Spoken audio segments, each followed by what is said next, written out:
Everybody, welcome to our class. And आज की इस क्लास में हम बहुत ही खास स्पेशल फ्रेज सीखने वाले हैं जो कि बहुत ही ज़रूरी आपके लिए है। आपको जानना बहुत ज़रूरी है कि इसको यूज़ करके कैसे अपनी इंग्लिश को आप स्पेशल बना सकते हैं। दोस्तों, काफ़ी लोग क्वेश्चंस करते हैं कि सर अंग्रेजी बोलने के लिए हम क्या करें, कैसे अपनी इंग्लिश को इम्प्रूव करें। तो उसके लिए सिर्फ और सिर्फ एक ही जरिया है, वो है कि अंग्रेजी बोलने की आदत डालना। आपको बोलना है ज़्यादा से ज़्यादा। थोड़ा सा मिस्टेक होगी, आप थोड़ा सा ज़्यादा गलत बोलेंगे, आप थोड़ा सा मिस्टेक्स करेंगे, कोई मुश्किल नहीं है, लेकिन ऐसा ही करते करते आप एक दिन बहुत अच्छे स्पीकर बन जाएंगे। आपने हिंदी बोलना सीखा तो क्या आपने कभी कोई ट्रेनिंग ली है? Of course not. आप इतने अच्छी हिंदी बोल पाते हैं तो इसका सिर्फ और सिर्फ श्रेय जाता है कि आपने आपने हिंदी बोलना सीखा, आपने हिंदी बोला है। ठीक है, बचपन से हमारी सराउंडिंग ऐसी है कि हमारे आसपास जो लोग हिंदी बोलते हैं उनको देखकर हम हिंदी बोलते हैं। आजकल के ज़माने में कोई छोटा सा बच्चा होता है, वो भी हिंदी बोलता है, वो सही बोलता है। ओके, हम उसको बताते नहीं कि आप ये बोलो, ठीक है, इसमें ये टेंस लगेगा, ये चीज़ होगी, हम कुछ नहीं बताते, हम बस उनके इंस्ट्रक्शंस को फॉलो करते हैं।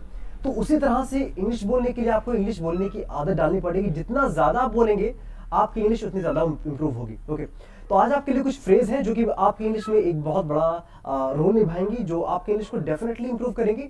और I am damn sure that if you will use in your daily conversation then it will definitely improve your spoken English and as well as your style of speaking.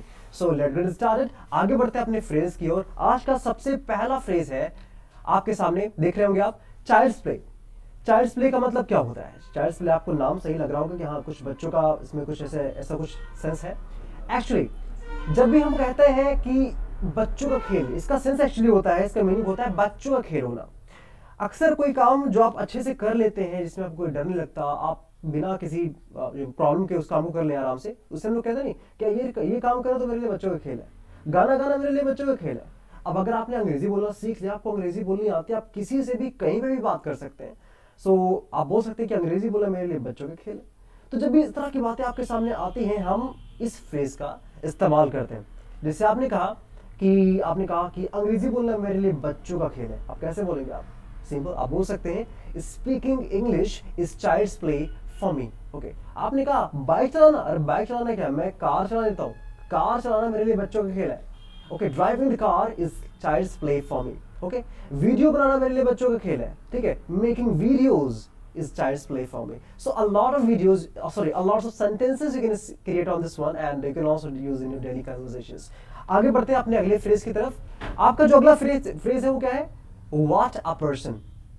जब भी किसी की तारीफ करते हैं, आपकी किसी से मुलाकात हुई, उस इंसान से आप काफी जो है इन्फ्लुएंस हो गए और आपको काफी अच्छा लगा मुलाकात करके, तो आप कहते हैं क्या इंसान है यार। आप क्या कहते हैं? क्या इंसान है। तो जब भी इस तरह की बात कहते हैं, किसी को आप कॉम्प्लीमेंट करते हैं कि क्या इंसान है या फिर क्या बंदा है, तो क्या बोलते हैं आप इंग्लिश में? व्हाट अ पर्सन यार, what nice person. What nice person कह सकते हैं, व्हाट अ पर्सन बोल सकते हैं। So there are so many ways to speak. आप इसका यूज करके आप किसी को भी इस तरह से बोल सकते हैं। और आगे बढ़ते हैं अपने अगले फ्रेज की तरफ। आपका जो अगला फ्रेज है वो है गो टू हेल। ये आपने सुना होगा और इसका यूज कहाँ पे करेंगे आपको बताने की जरूरत नहीं है। ये एक नेगेटिव फ्रेज एक्चुअली है। किसी को जब कहना होता है कि नर्क में जाओ या फिर भाड़ में जाओ, तो वहां पे हम इसका यूज करते हैं। क्या कहते हैं? Go to hell. ओके, आगे बढ़ते हैं अपने अगले फ्रेज की तरफ। आपका जो अगला फ्रेज है वो है wall have years. Wall have years, yes of course, it means, इसका मतलब होता है कि दीवारों के भी कान होते हैं। ओके, जैसे मान लीजिए कभी आप कहीं बात कर रहे हैं, कोई सीक्रेट सा मैटर है आपका, आप बात कर रहे हैं, डिस्कस कर रहे हैं, तो आपने कहा बहुत तेज मत बोलिए क्योंकि दीवारों के भी कान होते हैं। आप कैसे बोलेंगे? आप बोल सकते हैं कि speak slowly, don't speak allowed because walls have years. Okay, तो इस तरह से आप इस सेंटेंस को यूज कर सकते हैं, स्पीक कर सकते हैं और अपने थॉट्स को रख सकते हैं। आगे बढ़ते हैं अपने अगले फ्रेज की तरफ। आपका अगला फ्रेज क्या है? Give me half of it. Give me half of it, which means, इसका मतलब होता है कि मुझे भी इसका आधा दे दो, मुझे भी इसका आधा दे दो। ओके, कोई सामान है आपके पास, कोई फल है, कोई चीज है, तो आपने कहा किसी से, फिर किसी ने आपसे कहा कि यार इसमें से आधा मुझे दे दो, तो कैसे बोलेंगे? Give me half of it. Like that you can speak this phrase and as well as you can use it. मैंने आपसे पहले भी कहा कि जो भी आप सीखें उसको यूज जरूर करें and by this you can speak fluent. Let's go ahead, आगे बढ़ते हैं अपने अगले फ्रेज की तरफ। आपका जो अगला फ्रेज है आपको दिख रहा होगा, every action has good things. यानी कि जो होता है अच्छे के लिए होता है, जो होता है अच्छे के लिए होता है। अक्सर लोग बोलते हैं कि यार कभी किसी के साथ, कभी आपके साथ मान लीजिए कोई इंसिडेंस होगी, कोई घटना होगी, तो आप कहते हैं ना कि यार जो होता है अच्छे के लिए होता है। तो आप बोल सकते हैं कि every action has good things, like that you can speak this sentence. Okay, आगे बढ़ते हैं। सो देखते हैं आपका अगला फ्रेज कौन सा है। सो आर यू एक्साइटेड? एक्साइटेड है तो कमेंट में जरूर लिख के बताइए। And now let's go the next, and this is the next phrase. आपका फ्रेज अगला है वो है what a shame. What a shame का मतलब होता है कि कितने शर्म की बात है, कितने शर्म की बात है, ठीक है, कितने शर्म की बात है। तो व्हाट अ शेम का मतलब होता है कितने शर्म की बात है। इसको इस तरह से आप यूज कर सकते हैं। Let's go for it for the next structure, sorry for the next phrase, and this is the next phrase, how sad. How sad का मतलब क्या होता है? इसका मतलब होता है कि कितने दुख की बात है। ओके, मान लीजिए किसी ने बहुत मेहनत की है लेकिन फिर भी वो नाकाम रहा या फिर किसी चीज में नहीं कर पाया, बहुत दिन से लगा हुआ था, तो आप कह सकते हैं यार how sad you did not pass in your examination. आप अपने एग्जाम में पास नहीं हो पाए। So now let's go ahead for the next phrase. आपका जो अगला फ्रेज है वो है God forbid. God forbid which means, इसका मतलब होता है भगवान ना करे। ओके, कभी कभी देखा होगा आपने, घर पे कोई डिस्कशन होती है तो मान लीजिए किसी का एक्सीडेंट हो गया तो कहते हैं कि भगवान ना करे कभी किसी के साथ ऐसे हो, तो क्या बोल सकते हैं आप? God forbid. ओके, यानी कि भगवान ना करे। Okay, so like that. अगला फ्रेज आपका है कि I just hope. I just hope का मतलब होता है कि मैं बस आशा कर सकता हूँ, मैं बस आशा कर सकता हूँ, मैं बस आशा कर सकता हूँ। ओके, एग्जैक्टली, यानी कोई काम आपसे किसी ने कहा तो आपने कहा कि यार मैं तो कर दूंगा लेकिन अभी तो मेरे वश में नहीं है, मैं बस आशा कर सकता हूँ कि आपका ये काम हो जाए। ठीक है, आगे बढ़ते हैं और देखते हैं आपका अगला फ्रेज कौन सा है। सो बने रहिए वीडियो के लास्ट तक। Okay, so this is the next phrase of the day. So ये आपका अगला फ्रेज है। आपका फ्रेज क्या है कि don't think too much. Don't think too much which means ज्यादा मत सोचो। ओके, किसी ने कुछ अच्छी आदतों को डालने के लिए बात की है, किसी ने आपसे कहा, मान लीजिए कि मैं सुबह जल्दी उठना चाहता हूँ, तो उसने कहा कि यार लेकिन सुबह मुझे उठना अच्छा नहीं लगता, मैं सुबह नहीं उठ पाता, ये है वो है। वो चाहता भी है लेकिन वो अपने एक्सक्यूज बता रहा है कि मेरे को ये प्रॉब्लम होती है उठने में। तो आपने कहा ज्यादा मत सोचो, उठना है तो उठ जाओ। Okay, exactly, don't think too much, if you want to get up early in the morning just get up. Okay, exactly, तो जब भी इस तरह से बात कहनी हो आपको कि यार ज्यादा मत सोचो, इस तरह से आप उसको यूज कर सकते हैं। ओके, आगे बढ़ते हैं अपने अगले फ्रेज की तरफ। आपका अगला फ्रेज है काइंड हार्टेड। काइंड हार्टेड ये एक फ्रेज भी है, साथ में एक एडजेक्टिव भी है। ठीक है, इसका मतलब होता है कि दरिया दिल। दरिया दिल इंसान, जो इंसान बहुत ही विनम्र होता है, जो इंसान लोगों की मदद करता है, जो लोगों के इमोशंस को समझ पाता है, उसे हम लोग कहते हैं क्या? दरिया दिल इंसान। ओके, एग्जैक्टली, तो इस तरह से आप बोल सकते हैं कि आप कह सकते हैं कि मेरे सारे दोस्त दरिया दिल हैं। My all friends are kind-hearted. मेरी माँ दरिया दिल है। My mom is kind-hearted. So like that you can speak. ये बहुत स्पेशल वर्ड है, इसको आप किसी को कॉम्प्लीमेंट करने के लिए, किसी के बारे में बताने के लिए आसानी से यूज कर सकते हैं। आगे बढ़ते हैं अपने अगले फ्रेज की तरफ। So let's go. अगला फ्रेज आपका है out of mind. देखिए, फ्रेज अगर आपको थोड़ी बहुत भी इंग्लिश आती है ना, आप किसी फ्रेज को देखकर उसका मतलब समझ सकते हैं। ठीक है, आउट ऑफ माइंड का मतलब क्या होता है? आउट मतलब बाहर, माइंड मतलब दिमाग के, यानी कि दिमाग के बाहर या फिर दिमाग से बाहर आप बोल सकते हैं। ठीक है, एग्जैक्टली, तो इसका मतलब होता है आउट ऑफ माइंड। ओके, यानी कि मान लीजिए किसी ने कुछ पढ़ाया आपको या फिर किसी ने आपको कुछ समझाया, तो आपने कहा मेरे को बिल्कुल समझ में नहीं आया है। What you taught me that is out of my mind. Okay, यानी कि जो आपने मुझे पढ़ाया वो मेरे दिमाग से बाहर है, अभी मेरे को समझ में बिल्कुल भी नहीं आया। So please make me understand again, मेरे को दोबारा से समझाइए। सो इस तरह से इसको आप बोल सकते हैं। ओके, आगे बढ़ते हैं अपने अगले फ्रेज की तरफ। सो क्या आप तैयार हैं? बिल्कुल तैयार है, तो आगे बढ़ते हैं। Let's go next. ये है आपका अगला फ्रेज। फ्रेज क्या कह रहा है? I just wanna get outside from here. I just wanna get outside from here. थोड़ा सा लेंदी लगेगा लेकिन बहुत ही शॉर्ट है, बहुत ही स्पेशल फ्रेज है। इसका मतलब होता है कि यहाँ मैं बस, आपने कहा कि मैं बस यहाँ से बाहर जाना चाहता हूँ। मान लीजिए कोई जगह है आपके सामने, जहाँ कोई ऐसी जगह है जहाँ पे आप खड़े हैं, जो थोड़ा सा यहाँ पे आपको घुटन महसूस हो रही है। आपने कहा कि मुझे कुछ नहीं चाहिए, मैं बस यहाँ से बाहर जाना चाहता हूँ। तो आप बोल सकते हैं कि I just wanna get outside from here. I just wanna get outside from here, यानी कि मैं बस यहाँ से बाहर जाना चाहता हूँ। आगे बढ़ते हैं अपने अगले फ्रेज की तरफ। आपका अगला फ्रेज है with in your self. With in your self, ये थोड़ा सा एक नेगेटिव वर्ड है, किसी को थोड़ा सा है ना, किसी को डांटने के लिए इसको आप यूज कर सकते हैं। जैसे कोई इंसान आपकी जिंदगी में बहुत ज्यादा इंटरफेयर कर रहा है बिना वजह, बिना किसी वजह के, तो आपने कहा कि यार अपने लिमिट पे रहो, या फिर आपने कहा कि अपने काम से काम रखो, ठीक है, और अपने आप में रहो, यानी कि अब इसका मतलब बेसिकली होता है कि अपने हद में रहो, ठीक है। तो कोई आपकी जिंदगी में मान लीजिए इंटरफेयर कर रहा है, तो आपने कहा कि अपने हद में रहो, अपने लिमिट क्रॉस मत करो। सो आप बोल सकते हैं कि don't cross your limit with in yourself, यानी कि अपनी हद में रहो, अपनी लिमिट क्रॉस मत करो। तो इस तरह से इस फ्रेज का भी आप यूज कर सकते हैं। आगे बढ़ते हैं अपने अगले फ्रेज की तरफ, लेट्स गो। आपका जो अगला फ्रेज है वो है क्या, व्हाट टू ईट।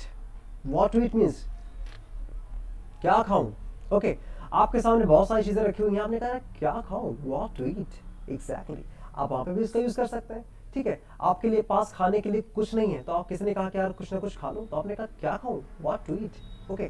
तो जब इस तरह की बात कहनी होती है कि क्या खाऊं, तो आप क्या बोलते हैं, what to eat. Next phrase is that where to गो।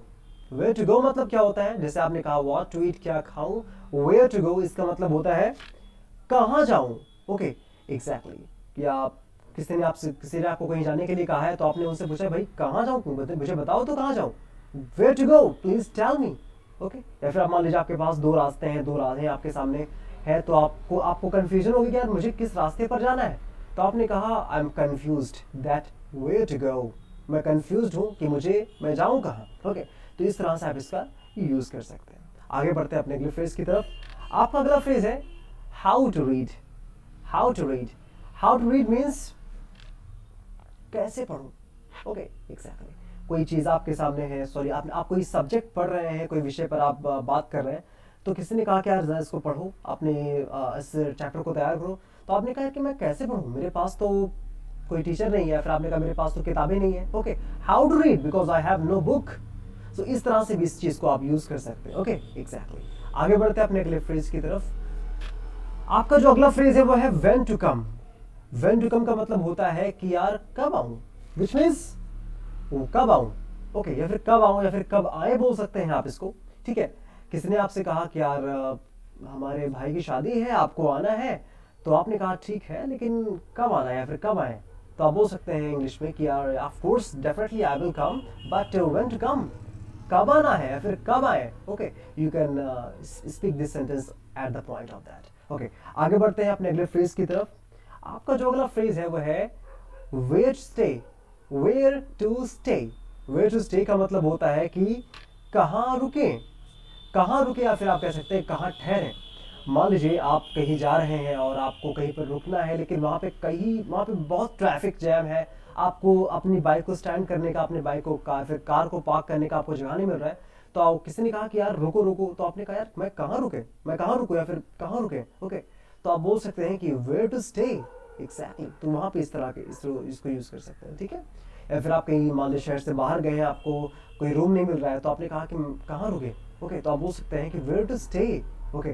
तो इस तरह से इस फ्रेज का भी आप यूज कर सकते हैं, बहुत ही आसान भाषा में, एक बहुत अच्छे अल्फाज में। आगे बढ़ते हैं अपने अगले फ्रेज की तरफ। So this is the next phrase, this is the next phrase. आपका अगला फ्रेज है I am not used to showing of.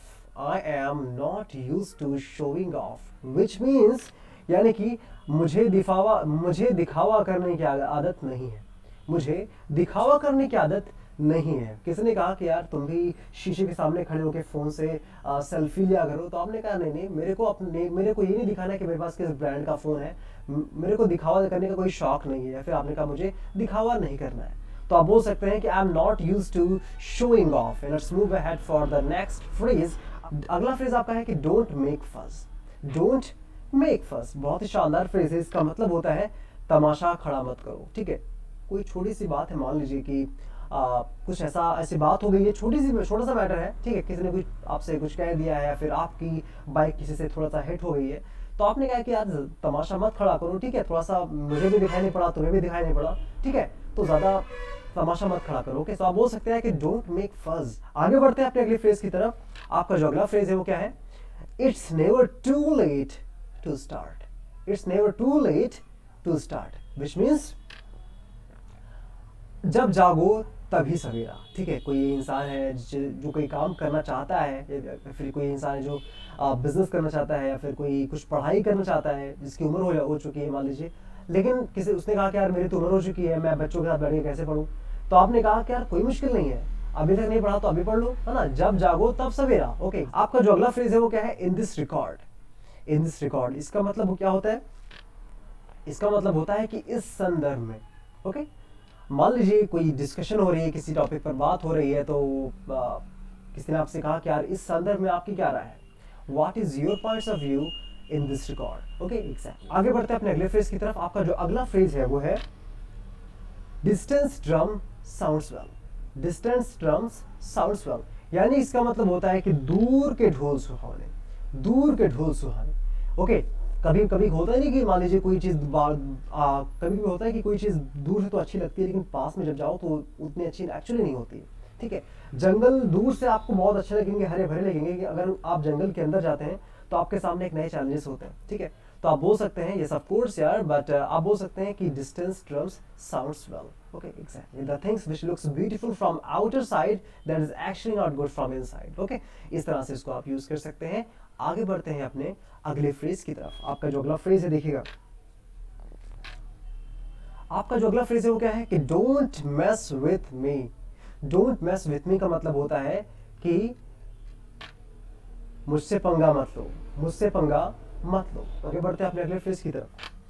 So this is the next phrase. अगला फ्रेज आपका क्या है कि it's my irony of faith. It's my irony of faith, इसका मतलब क्या होता है कि ये मेरी भाग्य की विडंबना है, ये मेरे भाग्य की विडंबना है, यानी कि ये जो सब जो कुछ आपके साथ हुआ है, मेरे साथ हुआ है, ये सब मेरे भाग्य की वजह से ही हुआ है। जब भी आपके साथ कोई घटना होती है जो कि नेगेटिव होती है, तो आप अपने भाग्य को जिम्मेदार ठहराते हैं कि जो भी कुछ हुआ है मेरी डेस्टिनी की वजह से हुआ है। तो आप बोल सकते हैं कि it's my irony of faith, यानी कि ये मेरे भाग्य की विडंबना है, या फिर ये जो कुछ भी हुआ है ये सब मेरे भाग्य की वजह से हुआ है। इसको आप इस तरह से यूज कर सकते हैं। ओके, आगे बढ़ते हैं अपने अगले फ्रेज की तरफ। आपका जो लास्ट फ्रेज है वो है bad news travel fast. Bad news travel fast, इसका मतलब होता है कि बुरी खबरें बहुत तेजी से फैलती हैं। इसका मतलब होता है कि बुरी खबरें बहुत तेजी से फैलती हैं। तो कैसे बोलेंगे इसको आप, तो इसको आप यूज कर सकते हैं इंग्लिश में कि bad news travel fast. Okay, तो ये थे आप कुछ बहुत ही स्पेशल और बहुत ही खास daily use phrases. I hope that if you will use in your daily conversations, you can improve your English. अंग्रेजी बोलने के लिए only one thing which you need, that to make the habit of speaking regularly, and by this method you can speak fluent, you can become a good speaker. Okay, आपको बोलना है, mistakes होती हैं, कोई मुश्किल नहीं है, मिस्टेक्स करिए, लेकिन मिस्टेक्स से सीखिए, और उस जो सीखिए उसको आप अपने अगले अटेम्प्ट में उसको लगाइए, ताकि आपकी वो मिस्टेक्स दोबारा ना हो पाए। ओके, तो हमेशा आपको मेहनत करना है, यू हैव टू प्रैक्टिस। आपके कोई भी क्वेश्चंस हो तो आप हमारे कमेंट बॉक्स में उसको फिर पूछ सकते हैं। If you have any questions you can ask us in the comment box, we will definitely come there for replying you. So thank you so much everybody for coming here, for joining us in this wonderful session. Wishing you all the best, and keep learning, keep speaking, and keep practicing. Thank you so much once again. Have a wonderful day.